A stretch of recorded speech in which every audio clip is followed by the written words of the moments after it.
Well, we have one creative federal government. According to a new report, it has quite the imaginations for spending your money. This is a shrimp exercising on a treadmill. Martha, do you know how much we spent on this research? How much, Bill? $500,000. It was worth every penny. I'm very curious about how that works out for the shrimp. That guy's in good shape. And that is just one project. David Williams, president of Taxpayers Protection Alliance, with me now. David, good morning to you. Good morning. Oklahoma Senator Tom Coburn put out this report, right? Yeah, shrimp on treadmills.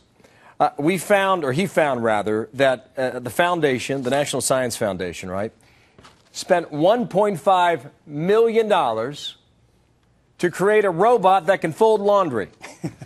And it took the robot 25 minutes to fold a single towel.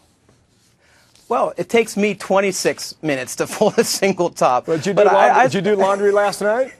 I did. I actually did laundry last night. You may not be able to tell by my wrinkled shirt, but I did laundry. And my question is, the shrimp, do they have little water bottles and little towels so after they get off the treadmill they can relax? But no, what's the benefit in the end? I mean, here's one for you. $80,000 on a study on why the same teams always dominate March Madness. Is this really a national priority, Bill? I mean, that's why taxpayers are frustrated. That's why they're confused, because you have members of Congress talking about the debt ceiling, talking about spending cuts, all these deficit commissions that are coming out of left and right. Well, guess what? Look at one agency, $1.2 billion, and then there's $1.7 billion that's gone unspent. This is easy. This is low-hanging fruit. Well, you're saying it's ridiculous even if we did not have the deficit that we're looking at right now at $14.3 trillion. Absolutely. Yeah, this has nothing to do with... One thing that Coburn said, he says he's a practicing physician, two-time cancer survivor.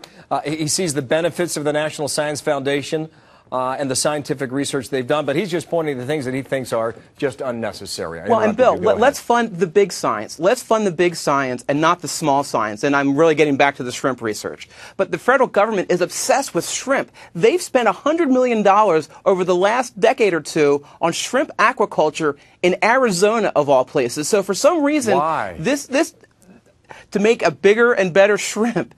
It's really corporate welfare when you get down to it, because businesses benefit from it, not the taxpayers. Do you ever study baby names? Well, the National Science Foundation spent $1 million. Well, being a single guy, no, I've never studied baby names. On an analysis for how quickly parents respond to trendy baby names. David, can you explain that?